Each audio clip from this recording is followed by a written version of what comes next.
Hell in a Cell is this Sunday. Welcome to SCW here on YouTube.com. Thank you for choosing the channel and choosing the video. Please subscribe right now. Leave any comments in the comment section. Please like and share the video as well. I'm not alone on this predictions video. In fact, during this live stream, I'm going to be joined by NXSteve as well as Jonesy, both from Jonesy Chats Wrestling. Looking forward to touching on Hell in a Cell. But before we do that, if you're not sure of the match card we've got, then here's a little intro just to get you in the mood.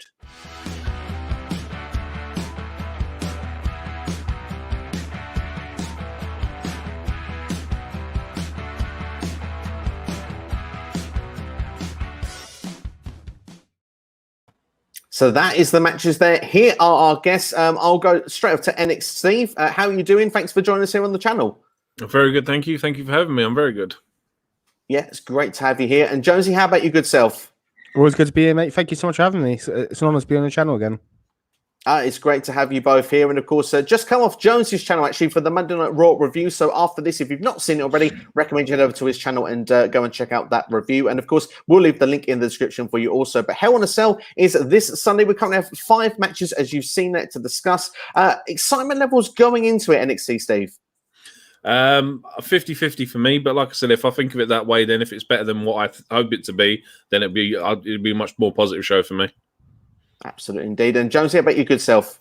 Yeah, very excited. Last pay-per-view in the Thunderdome, so it's a real positive for me. I'm really looking forward to kind of seeing how the show plays out. I think, from an in-ring perspective, there's a lot of good matches on the card. I think even if some of the results are predictable, it should be a fun show, that's for sure. Absolutely, indeed. And you mentioned a great point there, being the final pay-per-view in the Thunderdome. The Thunderdome era will be coming to an end. Fans are coming back, and of course, that will be Money in the Bank will be the first pay-per-view with fans there, and it literally will be 2 days after the SmackDown where fans will be in attendance. So really excited to see where the direction will be heading towards that, because clearly they'll want to give us as good a product as possible, I imagine, with those fans coming back. But we've got 5 matches to discuss. Towards the end of the video, we'll perhaps speculate on what 1 or 2 matches could be added to the card. But first off, let's go into our first match that we will talk about today, which is for the SmackDown Women's Championship. Bianca Belair defending against Bayley. A story that seems to be heavily based almost around bullying, if you want, because, well, Bayley, she can't stop laughing at Bianca Belair, let's be fair. And we've even seen all the Thunderdome screams taken over Bayley's face, doing a bit of laughing at her expense. But of course, Bianca, at this point, has the last laugh on the actual prediction show at this point. Last week on SmackDown, got to laugh at Bayley as her, well, Hello Ding Dong set was absolutely destroyed. Going into the pay-per-view, they faced on the last one for the SmackDown Women's Championship. Bianca did manage to retain, of course, by actually using her hair, actually to use the roll-up on Bayley. This time, hopefully, it'll be a more conclusive finish. NXSteve, how you found the build, and then what is your prediction for this match? The build's actually been all right. I won't lie, though. The laughs are a bit cringe, but I know Bayley does hers so well. But I say Bianca's actually it come across genuine. As for the match itself, the match is going to be fantastic because they're both 2 fantastic wrestlers. Sorry, did you say you wanted my result? Yes, if you want, yes. I'm actually going to go with Bayley because I think there isn't another credible heel to challenge Bianca going forward. So I think Bayley's going to pick it up, and then it's going to go to a rematch later on, maybe into Money in the Bank, maybe into SummerSlam, where Bianca picks it back up again. That'd be very interesting if that was the way it was to go down. Of course, like you say, Sasha Banks isn't actually due back until, I believe it's the 16th of July. Too late for Money in the Bank. Would they want to take this over to a 3rd pay-per-view? It's an interesting shout, certainly a possibility. Jonesy, how have you found the build, and what would be your prediction for this match?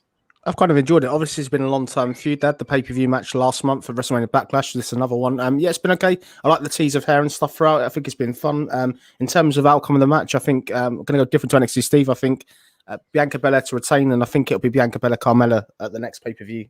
But I think it'll be fun. I just don't see Bayley winning. I think it, from an in-ring perspective, even though we've seen it so many times before, I think this is still going to be a great match. Yeah, absolutely. And it's good to see we've got 2 different sides of the fence already here, which makes this very interesting. It's not going to be run-of-the-mill, straightforward. Everyone says the same name, so that's quite fun to see. I apologize to Steve, but I'm going on the side of Jonesy here on the prediction. I think that Bianca Belair will be the one that actually will retain the SmackDown Women's Championship. I think Bianca right now is going to be a long-term champion. I think they are holding off until we get that match with Sasha Banks probably at SummerSlam. Like you say, Bayley could be involved. It could be a triple threat. That could be the method they could go down. Would be exciting if they tried to do something different like that. I think it wouldn't be as predictable, so certainly would be more exciting. The build has been okay. I agree with Steve, though. That laugh, it is a little bit like, you know, nails up a blackboard. It's a little bit cringeworthy, too much for me. But at the same time, I do think these two ladies have done great work previously. I enjoyed even from their time in the Royal Rumble, where they were number 1 and 3 respectively as the Journey people in the Women's Rumble this year. Had a great match on SmackDown where Bayley got the first victory. Bianca picking up this one. Is it the rubber match here? We'll have to wait and see. But for me, I'm going for Bianca Belair as well. So 2 for Bianca and 1 for Bayley. It'll be interesting to see where it's going to go at the pay-per-view. And of course, anyone that is watching, please let us know your predictions in the comments below as well, and you get yourself a shout out. Does anyone have anything to say before we move on to the next match? I'll start with Jonesy. No, nothing to add. I think this is great. I think this is a great placeholder feud until the money match, which is Sasha Banks Bianca. But I think you said that already. But no, excited for this match, definitely. Absolutely, indeed. And just to go on before we go to the next match, Steve, anything more to add? And would you see Carmelo as a potential future opponent for Bianca Belair? 100%. But my whole theory is that I don't think WWE would want to have Bianca beating both Sasha and Bayley within the space of 2 months with their booking. I think it both puts both their essential top heel wrestlers in a bad spot going forward. This is the reason why I've gone with Bayley. I just think that they need to keep at least one of them strong till Sasha gets back. Sounds a very good proposition indeed there, and I understand you're racing for that. It'd be interesting to see what happens this Sunday. So, we'll move on to the next match then, which is we've done one Women's Championship. Let's do the other one. For the Raw Women's Championship is going to be Rhea Ripley defending against Charlotte Flair. The opportunity. This has been an interesting feud, to say the very least. It almost feels that 1 week Rhea seems to be a bit babyface-like. The next week, a little bit more like the heel. We can't seem to flip-flop and decide where she is. She's almost, if you want, 50 Shades of Grey at this particular point. But when it comes to then with the opportunity, Charlotte's not winning a lot of matches. Jonesy pointed this out on his Raw live stream we just did just a minute ago. She has not been on a good winning streak whatsoever, but yet she's got herself in this potential matchup here. It'll be interesting who is going to come out on top at the pay-per-view. But before we actually go into predictions this time, we'll just get the thoughts and process of the build. Jonesy, what should be your thoughts of the build between Rhea Ripley versus Charlotte Flair? I think it's been a really good feud. Although we've seen it many, many times again, it's another one of them where it's been quite exciting. They've got quite a bit of hatred based on this past week's Raw. I'm looking forward to it. I've kind of enjoyed it. I think the booking isn't very even, like as we said on my Raw review. I think the thing with it is we look at Charlotte Flair ever since she's come back from WrestleMania. She's only ever beat Asuka. That's the only person note that she's beat. She beat other people, don't get me wrong, but they're not at that level. For me, Rhea Ripley, I think the character work has improved in recent weeks. I think at the start it was a bit ropey, but I'm enjoying it. I'm looking forward to seeing this match happens. I just think it should be a Hell in a Cell match. I think they should have basically put this in Hell in a Cell, really. Yeah, it would have been good to take that level up, just give it that bit more of a personal feel about it. And there doesn't seem to be a women's match inside Hell in a Cell this year, but what is good to see, we have got 3 matches from the women on the card. Steve, what has been your opinions of this build between these two ladies? Just to back off what Jonesy said, I mean, Rhea's got improved her character work a lot since she first debuted, because the NXT had her spot on, and it seems that since she came to Raw, creative just didn't understand her character, and it seems to have gotten progressively better. My only issue is, like I said to the comments when you was doing the Raw review, Rhea's had seven matches on Raw since she's come to Raw. 5 of them have been against Asuka, and it's like, it's not. You would have thought that as a champion, they would have had her picking up wins over maybe a couple of the jobber females, just so that it makes her look more credible instead of beating of all her 7 matches, she's won all of them apart from the one against Nikki Cross. So it's not giving her, it's not building her in the right way, I feel. No, there is that argument there. And I mean, the question is, are they trying to save Rhea as a champion for future opponents, or are they actually trying to look at the idea of like, well, at this particular time, Asuka is the one that's coming out of the championship picture. Let's just give Rhea as much momentum with that as possible. I'm not sure what the real plan is at this particular point, but they had the pull apart this week on Raw as well, which was quite interesting because Charlotte badly booked, it feels, in the Nikki Cross match there, being distracted and losing by count out again. But at the same time, Rhea Ripley, like you say, being dominant over Asuka. We then see these two have a pull apart there. Rhea looks like she's sort of got the upper hand, but I mean, I would argue this was more of a 50-50 pull apart. Makes it for me a little bit less predictable when it comes to actual result here on the pay-per-view. Jonesy, what way are you thinking for this Sunday? Do you think Rhea is going to retain, or do we see Charlotte becoming another Raw time as Raw Women's Champion? I think Charlotte needs to win the belt, so I'm going to go Charlotte to win. I think this will lead to Charlotte versus Nikki Cross next month. That's what I think they're going to do, but I'm looking forward to it. It's very 50-50.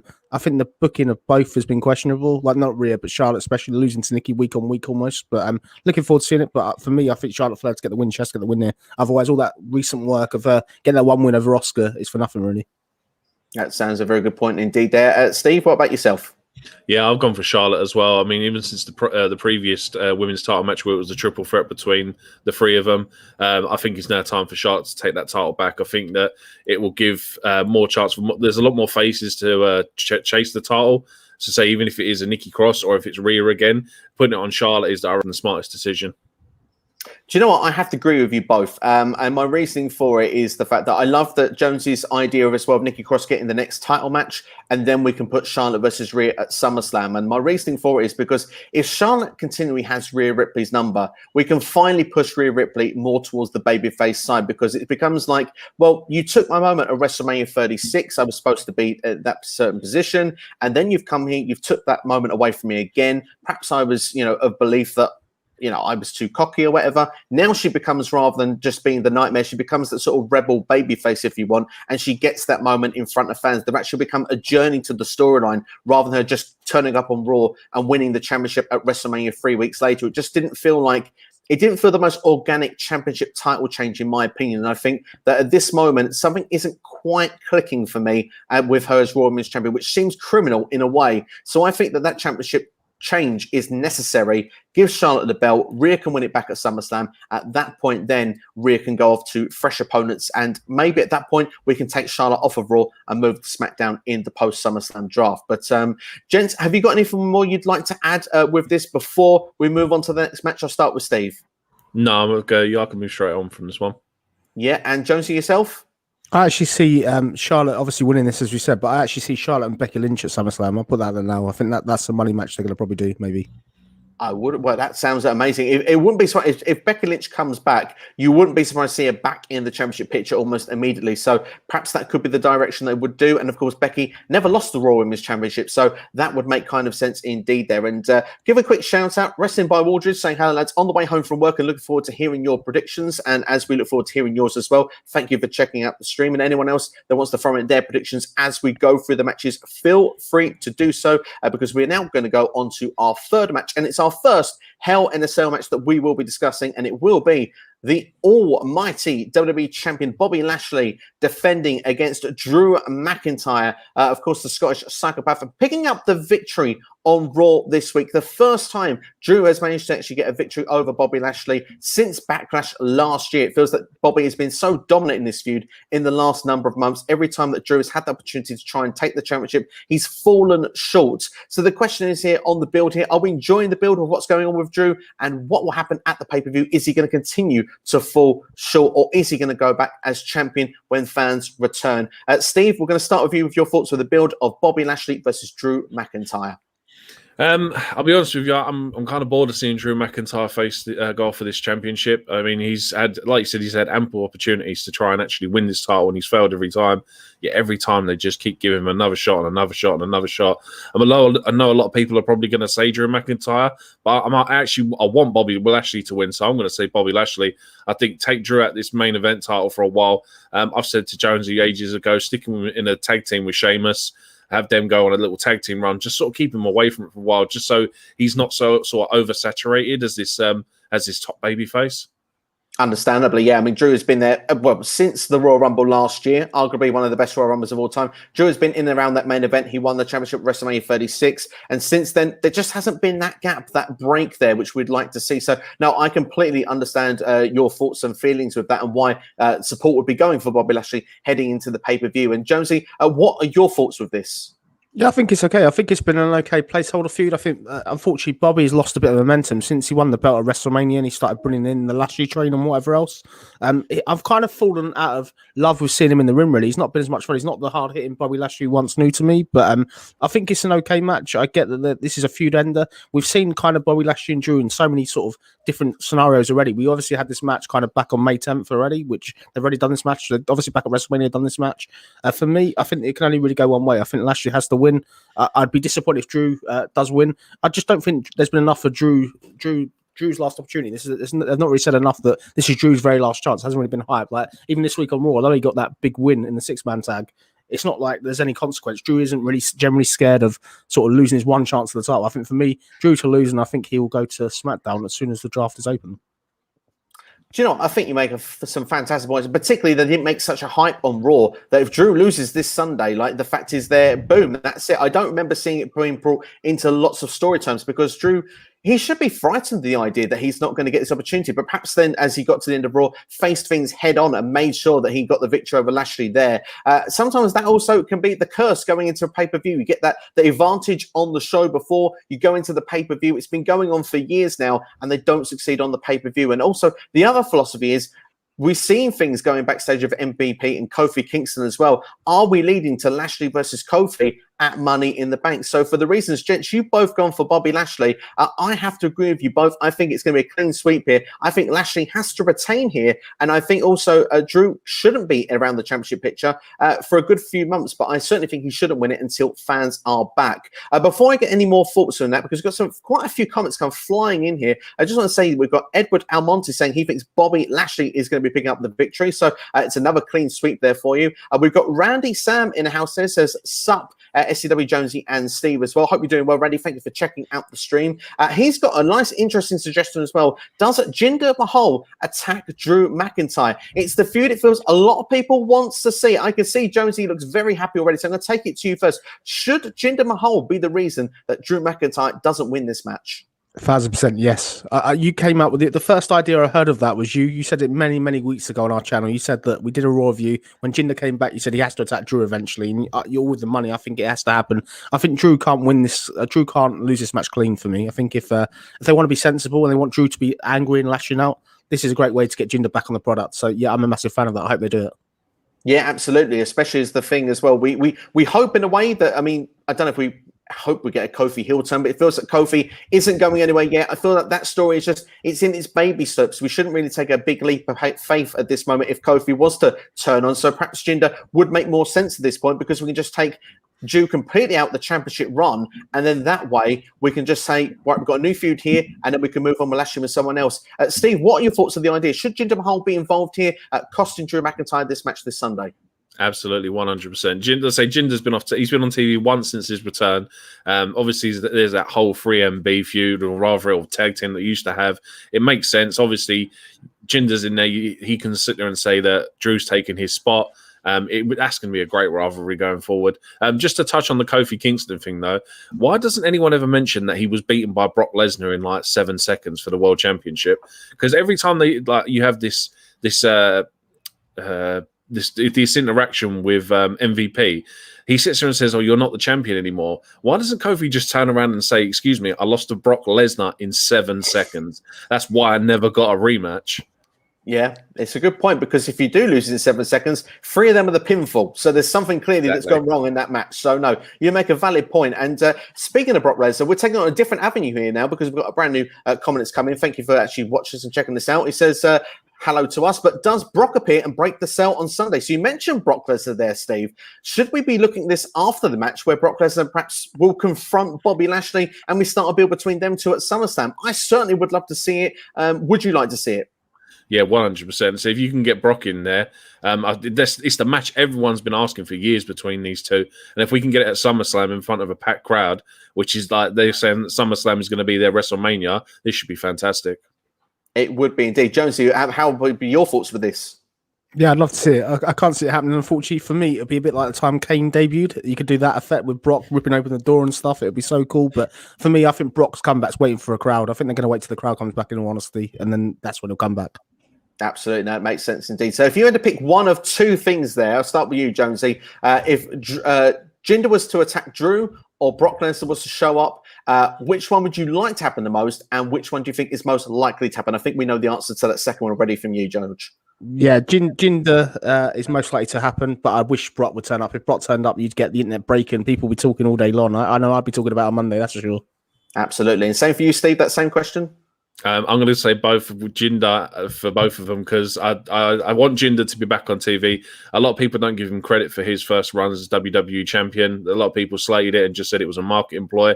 But I think he was a credible champion, to be fair. And the amount of people that he took on and was beaten in, what was it, I think a 6 months reign. I think it was great. And then I want to see Kofi back in the main event again. I want to see Kofi challenge Bobby. I don't expect Kofi to win, but I'm just a Kofi fan, to be honest.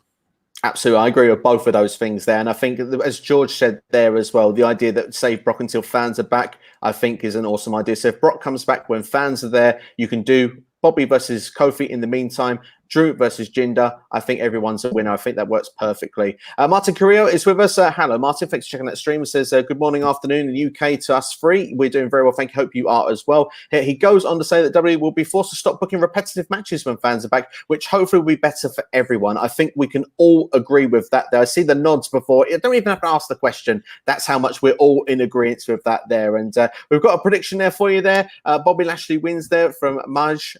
Thank you very much for checking this out as well. And Martin Carrillo saying, should Tony Khan book WWE Raw? That's certainly fun. I don't know what it is with Tony Khan and with these WWE streams and Jonesy. It seems to every time you come on, there's a mention of Tony Khan on WWE streams. What's going on? Yeah, I don't know. I guess at least he's not here in person this week. That's always a benefit, isn't it? But do you think Raw would be better with AEW booking, Steve? Well, yeah, if Tony Khan's doing it, probably, because I'm not being funny. The rest of the creative team haven't got a clue what they're doing because they seem to. This is the first week where we haven't really had a lot of repetitive matches, apart from say Riker and Elias. It was like a lot of fresh lineups this week. So unless they've sacked someone and replaced them with Tony Khan, maybe. Yeah, I think Raw would be a better show. I'd say that much at this point. I prefer AEW booking to Raw booking, but who knows? But yeah, will, unfortunately, sadly not. But we've got a few more that join the stream. Tom Collier here says, Lashley literally tells anyone who will listen he wants Lesnar. Lesnar, though, just keeps refusing. He actually broke a cell door already to get Roman and Strowman, of course. And that rhymes as well. Very nice touch there, Tom. Thank you very much for that. But yeah, I mean, that's some previous history we've had, of course, with Brock Lesnar returning. And of course, it is the dream match that Lashley wants.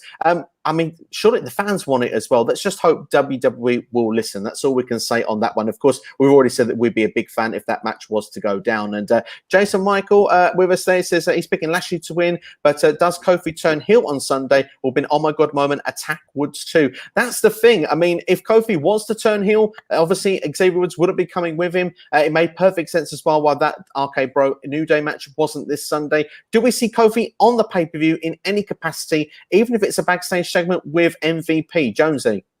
Yes, I think we do. I don't think they'll do the heel turn on Sunday. The problem is if you do turn him heel, who does Bobby face next month? That's the issue I think you got there, really.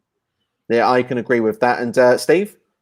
Yeah, I mean, it's going to be a case of MVP just rubbing it more into Kofi, saying, oh, look, you should be on this pay-per-view. It's just going to be more of that again and just re-emphasizing the point that Kofi should be in the main event scene.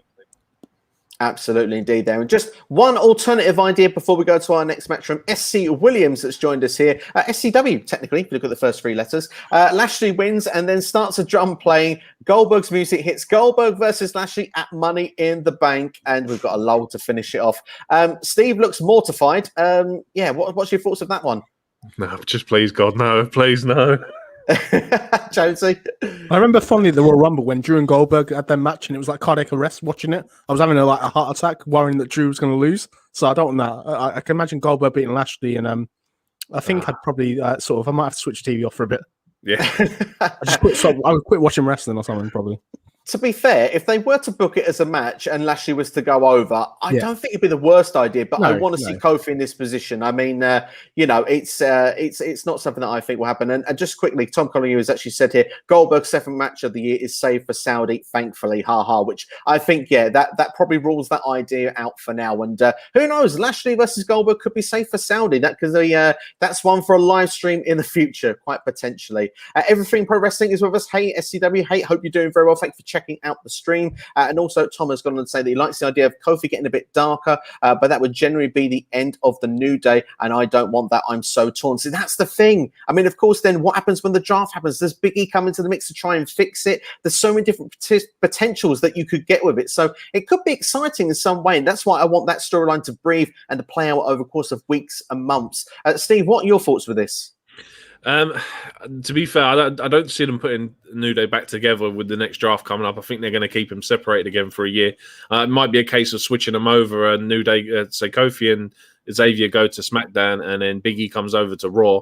That could possibly be the only way to get around that, or just say keep them apart. But yeah, I don't see a reuniting of them until at least next year, I reckon. And to be fair, they've done the whole heel team before, and I think these are more of a sort of crowd pleasing faction than New Day. So to have him go heel again, I just think it doesn't work for me. No, that's fair play. And Jonesy, yourself? I'd love to see them have a singles feud, like Xavier and sort of Kofi have a singles feud. I don't think they've ever done that as far as I can tell. And I think just imagine the matches. I think that'd be really good storytelling. That could be fun for King of the Ring. Oh, definitely. It'd be really fun. Thank you. Yeah, Xavier Woods will love you right now. He wants that King of the Ring, doesn't he? So yeah, let's make it happen. Let's get Corbin onto Raw, move over the crown. Shin, you've done all right with that storyline, but let's give Xavier Woods that moment. The king of up, down, down. I'm sure he would love it. And Randy Sampson's a good point. SCW. I'm sure that's not for that particular point. I'm sure that's for something I probably said earlier on. So thank you very much for the kind words there. And Randy Sampson does go on to say, just before we go to our next match, Woods will be a good US champion. His match versus Riddle was good. I think we have to agree with that. I've heard many positive things as well for the boys saying about Xavier Woods in that role as well. But yeah, we've all said Bobby Lashley there, so I think it's time we move on to our next match on the card. And oh dear, this could be interesting. We're talking that match between Alexa Bliss and Shayna Baszler. Oh, yes, we knew it was coming at some point, gents. We couldn't get away from it. It was added on Raw last night. Shayna Baszler was fine after what happened with Lily. And, of course, Lily now seems to be off Raw for the time being. After all, it was just a stupid doll. We seem to be going back into mind manipulation now with Alexa Bliss and Reginald. Shayna Baszler seems to be fine, which I don't know if that's a hole in the story or WWE just realised that last week was that ridiculous. We can't have an MMA fighter being off TV due to a doll. But let's get our thoughts of Alexa Bliss versus Shayna Baszler before the prediction. Goodness me. Let's try and keep it clean, then, lads. Steve, what's your thoughts? This comes close to the Bayley "This Is Your Life" segment for me with this whole Alexa Bliss booking.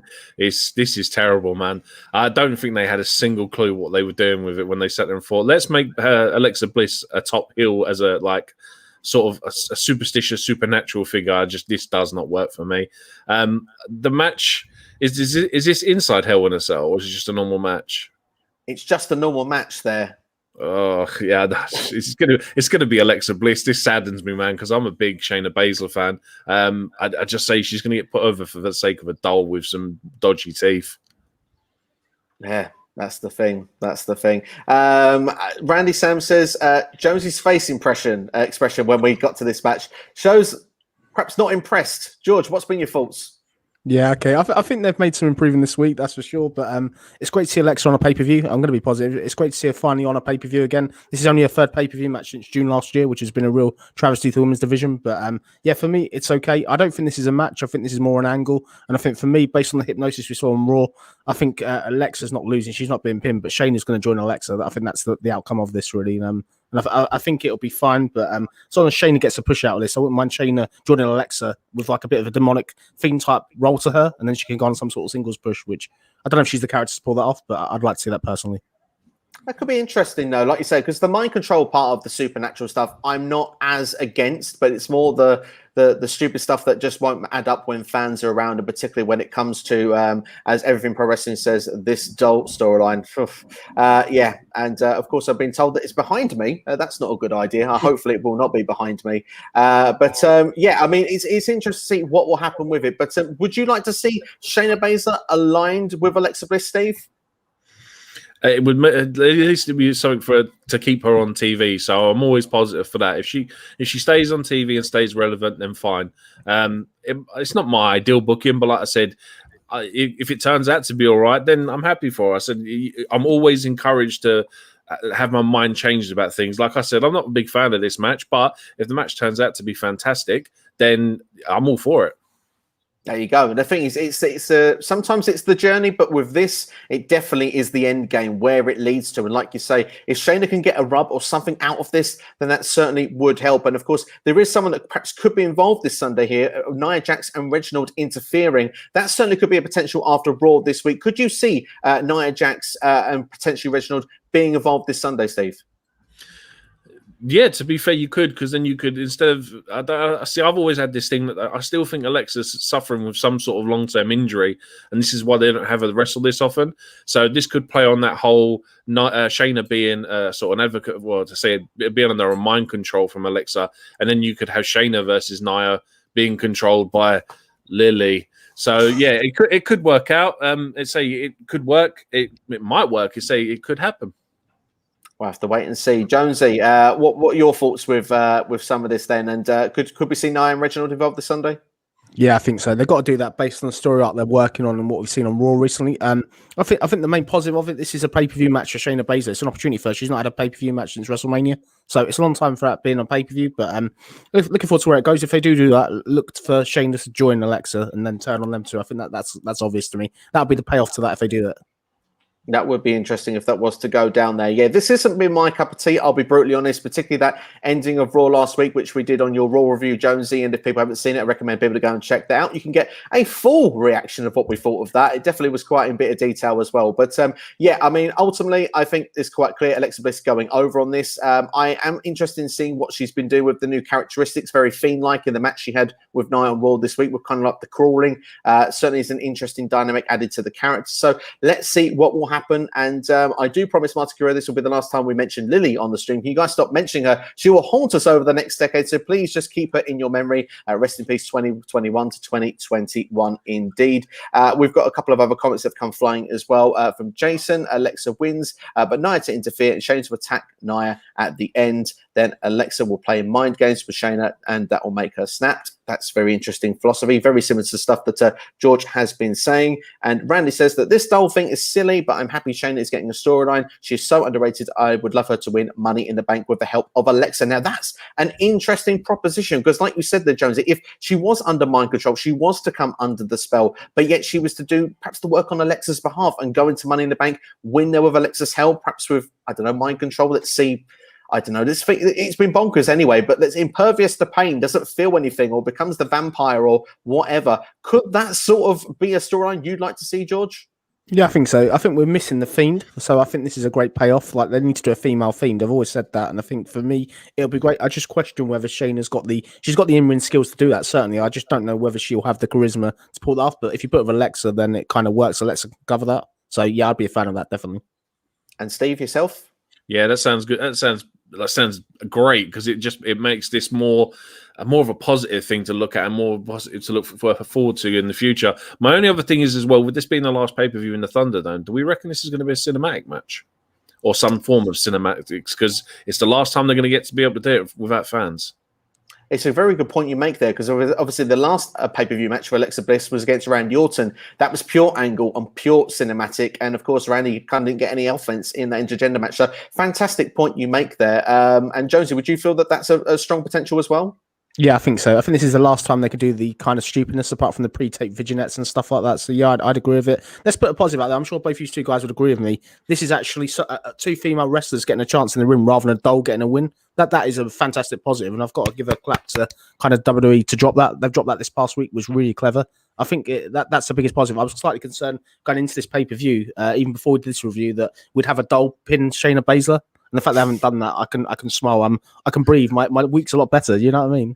Yeah, I think this. Sorry, I was going to say I think this would have worked better if Alexa Bliss would have had a split personality disorder rather than just a doll. I think a split personality disorder would just makes it a bit more believable than a doll. I love that idea, because when you look with Nia Jax this week saying, "What happened to my best friend?" you see moments where she's sort of slightly conflicted before she goes into the evil laugh. I like that idea, and I think that's where this storyline should always have been going, because eventually when you want to get Alexa out of this, that's when you can transition her back into the goddess, because that's where it started, a transition to becoming this darker character. So I think that that's the perfect booking strategy of how to do it. I like the split personality, and I think that's where they should pick this up from there and actually just have the doll dropped forever. Martin Curier's got a couple of comments before we move on. It says, so wait, Shayna Alexa to Hell in a Cell? Yes, it is. Paul Heyman, it's very easy for me to say this, told me not to watch that show on Talking Smack. Well, if Paul Heyman said that, then usually I'm a Paul Heyman guy, I believe what he says, but yeah, you might have to do a bit of catch up if you haven't been watching it, because, well, we are going to get it this Sunday and certainly will be something a bit different. But Martin Curier did say something earlier in the stream, which I will go back to now. If WWE puts the WWE title on Drew, then what was the point of having the WrestleMania match with fans? That would have been the moment. If they hope they go smart with the almighty one, Lashley. Of course, a la Leah Rush saying that out there. And I think we all would agree with that. That all makes perfect sense there. And of course, it should be with fans when it does happen. But so I believe going all round, we've said Alexa Bliss here is going to pick up the victory. Some probably something a bit different may happen during the match. But lads, are we ready for the main event? Let's do it. Sorry, just to add one more thing. Like we were just saying with the Alexa Bliss thing, there's already a story written there to put her back to Alexa Bliss normal. You could just put her in a straitjacket match, have her wheeled off to the funny farm, and she comes back as normal Alexa Bliss, and that's it. No more Lily, no more split personality disorder, but that's the last I'm going to say on it.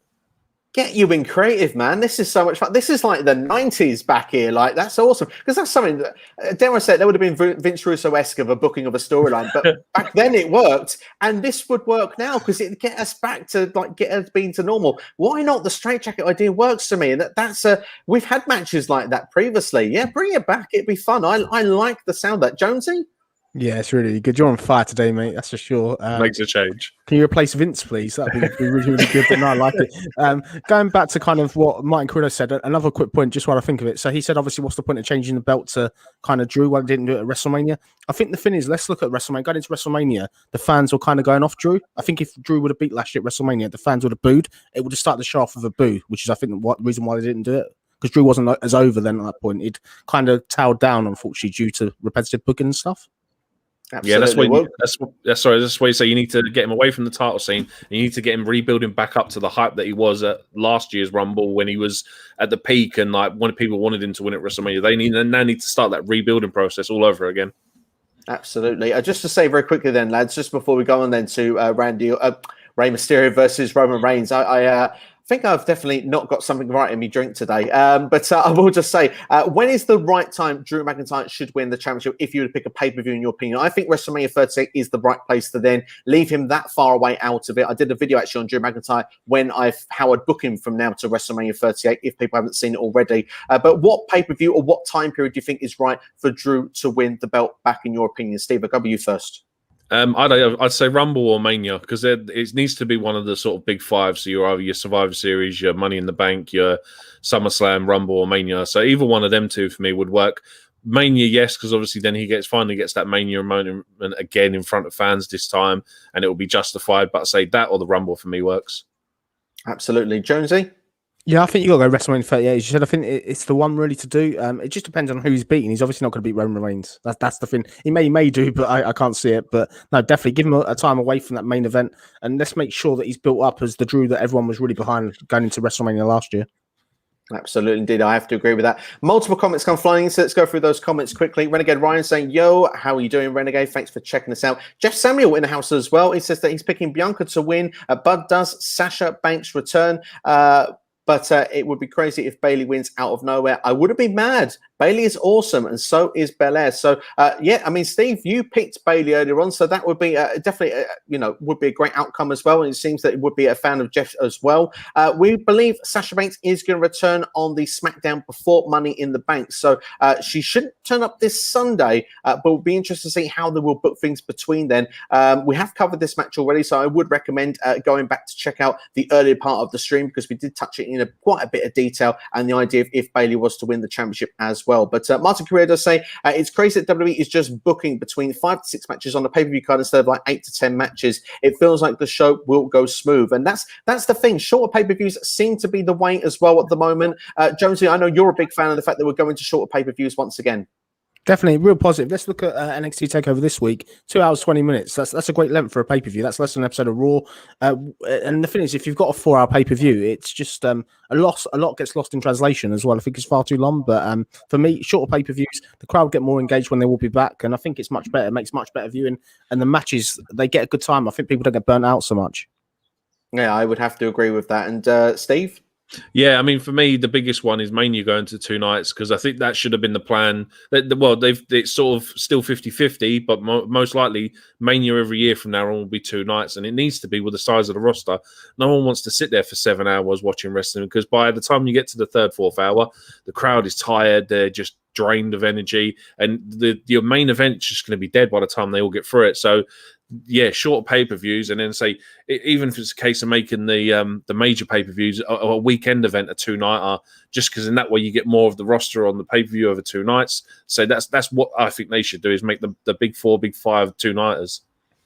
Yeah, I agree with both of the gents here. If you're going to have a long show, make it 2 nights. But I love the fact that NXT TakeOver is 2 hours, 20 minutes. It's a much simpler watch there, not as time demanded. Don't get burnt out. And it just makes a quick, easy view overall there. Jeff does go on to say again about Sasha potentially attacking Belair and Bayley, making it a triple threat of Money in the Bank. Certainly could be a potential at SummerSlam, I'd say, on that one, if I was being honest. And C Nation Dog is in house. HIAC, great to have Jonesy. And not the SCW Steve, the one from Jonesy Chats Wrestling. Lol. Yeah, it's good that we've got the trio here fighting together. Something we want to do for a little while, so it's good that we've got all of us on here together. Randy Sem says, agree, Steve, Mania next year is the right place for Drew McIntyre.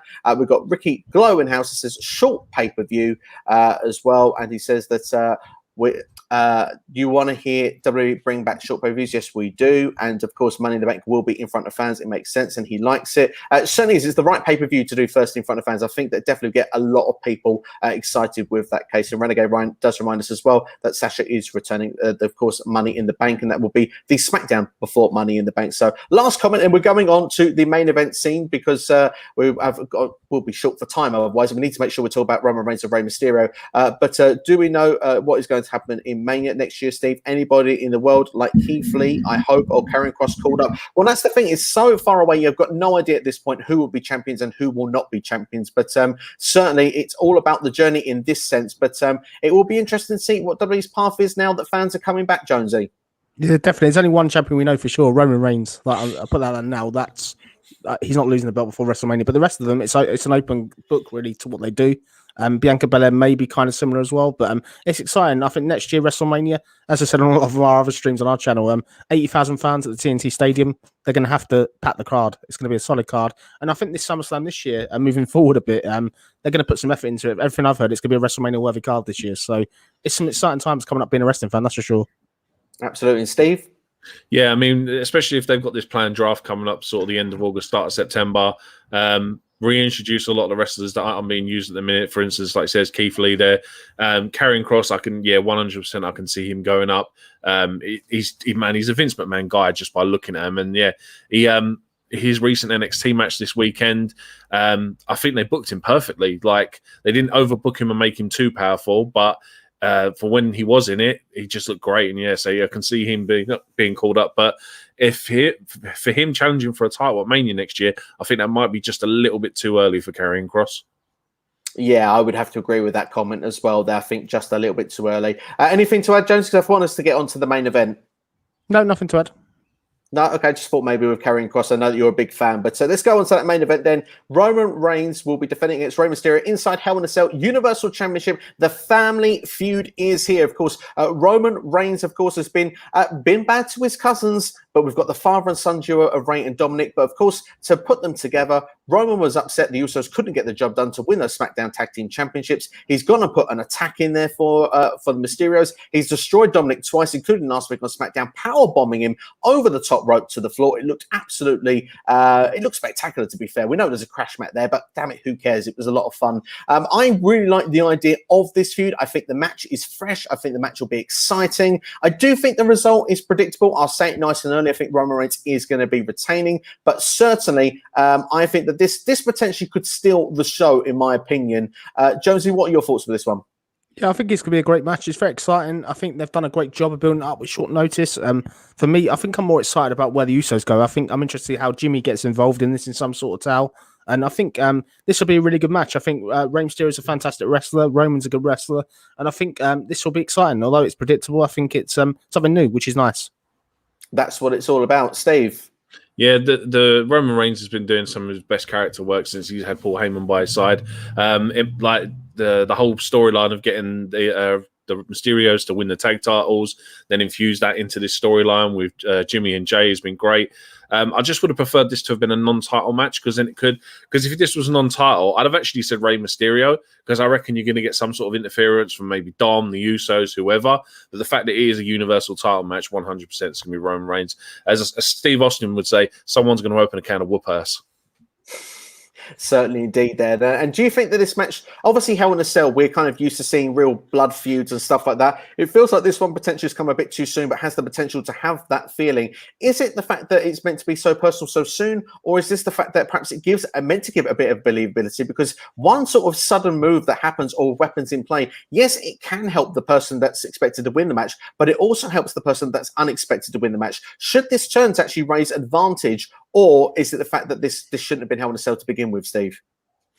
To be fair, either way, I think would have still worked, because the fact that it's like I said, I don't reckon this should have been a title match. I think it should have just been a family honor versus family honor thing. The Mysterios versus obviously the Samoan dynasty that is, the Roman Reigns and all this kind of stuff. As looking from a Hell in a Cell point of view, I say, like I say, I'm not fussed either way. This could have been a Hell in a Cell or not a Hell in a Cell. I'm still going to look forward to it. But like I said, I would have just preferred it to have not been non-title, because then I would have said Rey Mysterio. But yeah. Yeah, no, that makes total sense indeed there. And we've got a comment that's coming here from C Nation Doc, who says, if Roman Reigns beats Rey Mysterio in a Hell in a Cell match to retain the Universal Championship at Hell in a Cell, could Roman Reigns get a future SmackDown Tag Team title match? Would you see that as a potential storyline idea, that perhaps he says, well, look, Jimmy couldn't get it done. Jay, you're with me. You're my right-hand man. We will go for the tag titles instead. Jonesy. I hope not. I really think you want to keep Roman Reigns away from the tag team titles. He's great, don't get me wrong, but the oversaturation, for me, I don't think they need to do that. I think the Usos versus the Mysterios really is the route to go down. I think you really can play off what they've started dodoing already with the whole tension that's building clearly every single week on SmackDown. No, that makes sense. I personally would like the match. I just think Jimmy could be the one to stop them actually winning the belts, because that way you can actually build them for Jimmy versus Roman at the following pay-per-view. Steve, what would be your thoughts? That's exactly what I was going to say. I would like, just for the fact, to see one of the Usos interfere so they don't win the titles, and then just builds to say Roman versus Jimmy or Jay, which I can't. I'll be honest, I always get confused with which one it's supposed to be. Money in the Bank. Yeah, I think that would be quite cool if that match was to go down there. And we have a few comments that come in, so we'll get those comments up for you now just before we wrap things up, because we want to quickly just touch on a couple of matches we think could be added to the card. There's only 5 matches at this point. But Martin Chris says, talking about NXT, should SummerSlam or Money in the Bank be a 2-night event? Maybe the Money in the Bank will have one ladder match each night, or one for the Raw men and women's, and then a SmackDown as well. Yeah, that's a fascinating point there. I mean, obviously, we know that that's not going to be the case when it comes to Money in the Bank this year. We know that is going to be one night with the way that WWE's ticket process goes. But do you think that that could be something that could work in future years, or do you think that it should just be literally the big 4, Steve? I would like to see Money in the Bank be a 2-night, just because of the whole. It's kind of is the fifth pay-per-view now in WWE because of what it is.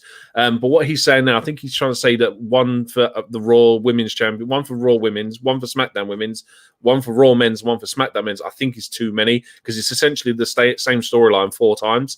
I think they should literally keep it to the one for the women, one for the men's. But I say you could have one even night. And yeah, like I said, it is the 5th biggest pay-per-view of the year, so I don't see why they couldn't do it over 2 nights. No, absolutely indeed. No, I think that they could do it over 2 nights, but I actually agree with the point. I think it could be too many with that many ladder matches involved there. Jonesy, would you feel the same? Yeah, definitely. I think if you do it over 2 nights, it's fine. But as Steve said, you don't want to do it sort of every single month. It's a ladder match for the title. I think the booking and logistics of that must be a nightmare, though. For them to try, they could barely book Raw on week, let alone try and organise something that's going to go on over a whole year. It's optimistic, to say the least, to be fair. The other thing is as well is they don't actually have 6 women for each division that they could actually put in a ladder match. So. Yeah, that's very true. There'd be a number of call-ups. We know we've got Piper Niven this week up there, but of course, they need a few more if they're going to do such a thing. But C Nation Dog this as well would be cool if SummerSlam was on the beach, because it would fit the theme pay-per-view. Absolutely, like Bash on the Beach 1995 would absolutely love it. I see the gents both nodding, so I know that they definitely agree with the idea. Roman Reigns on fire. Looks like their wins. Roman versus Rey is going to be awesome. We all know that Rey can work good with anybody, but what will Roman do to Rey to make Dom mad? Does Dom throw in the towel to have Roman win? That's an interesting suggestion there of that, of course, because Hell in a Cell, we've never seen something like that before. But certainly, you would imagine that Dom, from the outside would want to get involved if it's looking too bad for his father. Do we see that outside interference playing into the story of this match, Steve? Yeah, I think so, because obviously it's a father-son dynamic. So yeah, 100% you can see it playing out. Whether they do it or not is another question. But the throwing in the towel idea, man, that's a good shout. That. Absolutely. Jonesy? Yeah, I think so, definitely. I think the way I see it playing out, as I see the fact that Roman's going to totally destroy Rey for most of it. Dom comes out to try and makes a save, and then Roman will go super crazy on Dom, and then Jimmy will come out to try and break it up or something. Jimmy will say enough's enough, and then Jay will come out, and I think it just kind of go from that. But I definitely see Dom getting involved. I think the towel throw is really, really good. It's quite nostalgia going back to Bob Backlund, like the history of Bob Backlund and Bret Hart, stuff like that. So great suggestion from the commenter, definitely. Absolutely, and he says it's good booking, good storytelling, but also another idea as well here, which I also love just as much. Would Roman do something to attack Rey to acknowledge his power by Roman taking a chair to Dom's neck? I mean, of course, it's similar to that storyline from Hell in a Cell last year of the acknowledge me kind of vibe almost, but it's not an I Quit match, but obviously it still could have some fun narrative anyway in the storytelling of what's going on SmackDown. Jonesy, would you like that? Yeah, I think it's a great shout. I think the only concern I have with it, these are your tag team champions, so you can't really do an injury angle because these guys are going to have to defend the belt. But it's nice. It's a nice throwback. But for me, I think the towel ad is far better. Absolutely, indeed. There, Ricky Glow has said here: are they going to announce Cesaro versus Seth at Hell in a Cell? So this brings nicely on. Do we think will be more matches added to Hell in a Cell? I think this could be one of them. Potentially one other that could be added could be the Viking Raiders against AJ Styles and Omos. If you want a kickoff match, potentially Street Profits against Chad Gable and Otis, the Alpha Academy. They're the three, I think, most likely matches that could be added in the week. But what matches do you see added to the card, if any, will be? Jonesy, what do you see added? Yeah, I think we're going to get Natalia Tamina versus Mandy Rose, Dana Brooke Women's Tag Team Championship. I think that's sort of based on what we saw on Raw this week. I think another one that kind of wasn't mentioned this week on Raw is that United States Triple Threat, Sheamus, Ricochet, Humberto. They've been building that for weeks. I know they dropped it this week. And I think them two kind of, and I can also see probably Kevin Owens and sort of Apollo Crews in the collar title. I think that was kind of building as well. So I think one of them lot I could imagine will be added. God, there's a lot of matches potentially could be added to the card there. Steve, what ones do you think will be added? You've missed the most obvious one that's going to be on the pre-show: Elias versus Jackson Ryker. Yeah, 100%. That feud is ending this Sunday. That's going to be a pre-show match, and it's going to be fantastic. Well, we haven't got time to go through. We've all come up with about 8 different matches that could be added to the card. I think we couldn't go for all of them. So if there are matches added this week, we will actually, I'll try and get your predictions to add them onto a video that I'll do separately. But what we'll do is if Cesaro versus Seth is added, because that's one I think is definitely the most likely that could be added to the main card. Jonesy, what would be your prediction on this match? Would Cesaro get another win to cement himself at that level, or does Seth finally get the win back? Cesaro has to win. Like, I think it based on the fact that we've got a heel champion in Roman. If I do Cesaro Roman eventually again at Money in the Bank, for example, Cesaro has to win. Really, I think if he loses here, it would really undermine the great work they've done in building him up this year. Absolutely, and Steve. Yeah, I'd go with Cesaro as well. He needs that win after being destroyed by Seth a couple of weeks ago. And then obviously after what happened between Cesaro and Roman last time, he needs to pick up that win. But to be honest, I'd like to see a tag team match added because there isn't any tag team matches. Yeah, absolutely. I would have said at least one tag match added to the card. I think that would be good, even if it was the kickoff show. But just then, one word answer, because I know they're all thinking about it in the comments below. You mentioned it, Steve. They need to know a prediction: Elias or Jackson Ryker? Unfortunately, it'll be Jackson Ryker. he's a Vince. He looks like a Vince McMahon guy, and I'm not being funny. Of all of the Forgotten Sons, he's the only one that's still employed somehow. Yeah, it's Jackson Ryker for me. Yeah, Jonesy. This is an unannounced best-of-3 series, even though Jackson Ryker's winning the series 2-0. So, yeah, it's obviously with Jackson Ryker with a hat-trick, I think.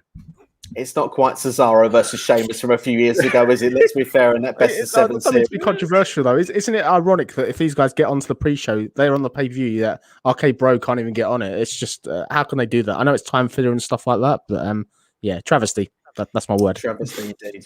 Travesty indeed. Gents, have you got a few minutes just so we can go wrap up these comments? Yes, no problem.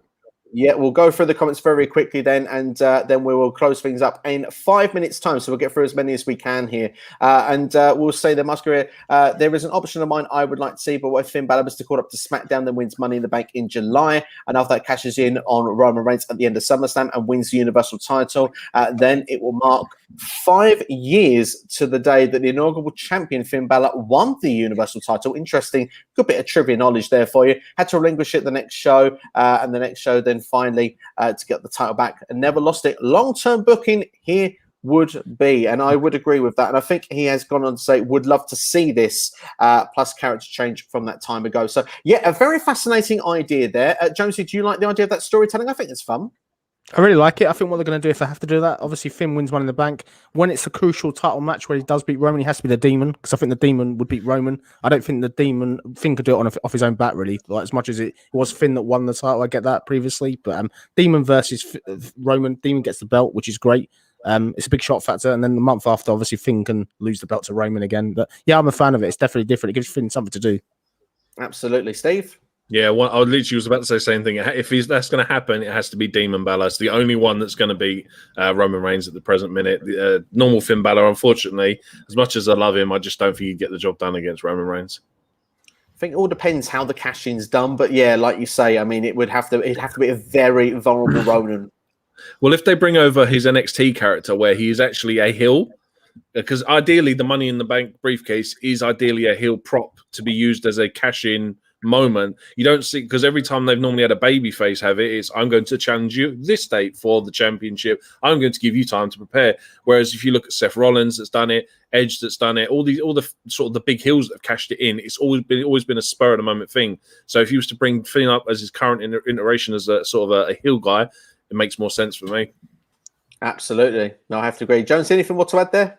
No, don't worry about that. But what I would do in Money in the Bank as well, just want to think of it. I think the person to win Money in the Bank this year has to be one of the Usos, like just for the controversy. Like, I think that's going to cause so much talking point and drama based on just what Steve said. I think if you give it to Jimmy or Jay, Roman can't control when they cash in. I think that's what they've got to do, really. As much as it may seem like a bit of an obvious storyline, I think for me, I'd be a fan of that.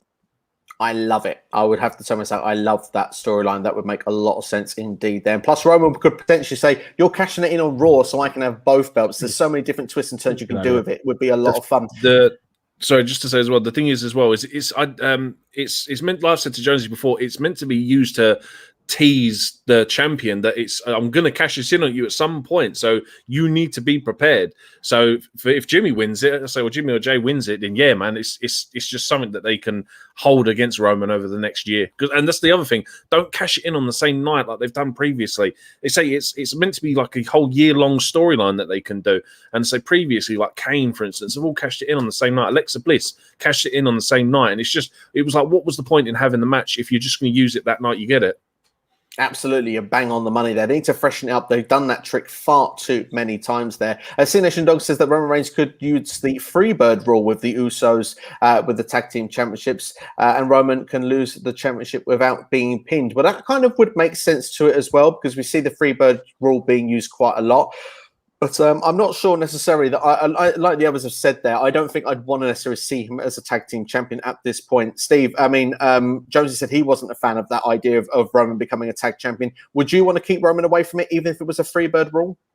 Yeah, I wouldn't want to see him with it. I think it degrades what he's supposed to be as the head of the table. I'm not discrediting the tag team titles, but they're not the top championship. Roman Reigns is the top guy. He needs to have the top championship only. He shouldn't even be thinking about any other title in the company. Protected at all costs, and Randy Sam says he doesn't want to see that either at this particular point there. We're just going to go with a couple more comments then, because we've got literally, I'm going to go to about 90 more seconds. Nikki Cross added to the Raw Women's Championship match for Charlotte and Rhea. Would that have made sense at this point? Nikki Cross has been on a bit of a roll, Steve. If you want someone to take the pin, yes. I think if they want to keep Rhea strong, that's how they would do it. Add Nikki Cross to it, so Nikki takes the pin, unfortunately. I hate to see it, but that's what WWE are common to do, is put someone in there just to take a pin. That seems to be a thing. Jonesy? Yeah, I'm surprised they didn't add her, but no, it's not a good move to put her in there. But I think this is a singles feud that's been built up on hatred. I think adding her into this kind of takes away from the end of the feud, really. So no, I'm not a fan of it. Yeah, absolutely. No, agreed there. Elias and Jackson Riker has become popular in the chat room there, saying that Elias should have turned babyface. No one is liking Jackson Riker as a babyface. And Randy Sam also saying Elias versus Riker, a guitar on a pole match. It's been a while. It's very Jeff Jarrett stipulation that, or a no DQ match there. But yeah, interesting stuff indeed. And just a couple of comments here as well. You think that they added Sheamus versus Humberto versus Ricochet. If they do, I hope Humberto wins and then Ricochet could turn heel, get him to change that character. Jonesy, would you be a fan of any of that? Yeah, definitely. I'm always a fan of Ricochet getting a push. So yeah, 100%.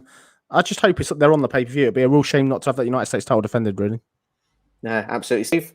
Yeah, 100%. So yeah, like 7 reasons Jonesy just pointed out. Get Ricochet on TV, please, man.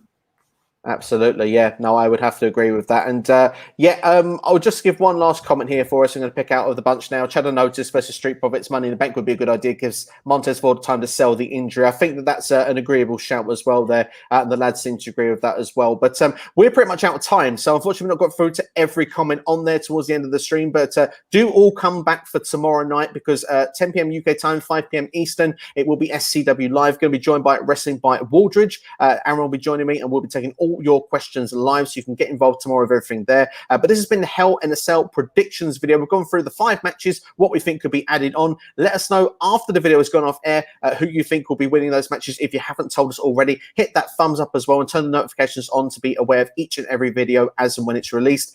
Before we do leave though, Jonesy, tell everybody about your channel and also tell them about where they can follow you on social media. Yeah, no problem. Thank you for the plug, Steve. So yeah, Jonesy Chats Wrestling on YouTube, just generally raw reviews, in-depth, other discussion, insider stuff, that type of stuff. If you like our controversial opinion, please give us a follow. Please give us a sub. Well on the road to 170. My man above in the corner does NXT reviews. Yeah, just please check it out. We could do with the subs. Just please come across. It'd be great to see you over there. Look forward to interacting with you all. Absolutely. And Steve as well, doing the NXT stuff as well. It's always a lot of fun watching those videos. Thank you very much. I'm also actually dropping a preview tonight because obviously with the rumors of Samoa Joe, but also I've put in a story where a possible women's faction for NXT. So I'm dropping that tonight. So check that out. Interesting stuff indeed. Well, there were a couple of comments to mention about the William Regal scenario, but unfortunately we've just not had time to do so today. But what I can tell you is that I know on Jonesy's review, Jonesy and Steve have talked about what they think will happen with William Regal on their stream, so check that out. You can check out as well my review also to do so. I'm not sure if I just went for a second, so I'll repeat that very quickly. Jonesy and Steve did it on Jonesy's review for NXT, and I talk about it on my review about William Regal as well. So there's lots of stuff you can go and check out on both of our channels to do with William Regal. Apologies, we've not had time to talk about it today, but that's all from us anyway. Thank you so much then, guys, for joining us on the stream. It's been great to have everyone interacting in the comment section. Jonesy, Steve as well, thank you so much for coming on as well. It's been great to have you both here, and we hope everyone enjoys Hell in a Cell. And yeah, take care, enjoy yourselves. We'll see you next time. You've been watching SCW Live with Hell in a Cell predictions. And we'll see you. If there's more matches added, I'll drop a video again later this week after SmackDown. So there's your last little teaser there left for you. But take care. Have yourselves a good one. We'll see you next time.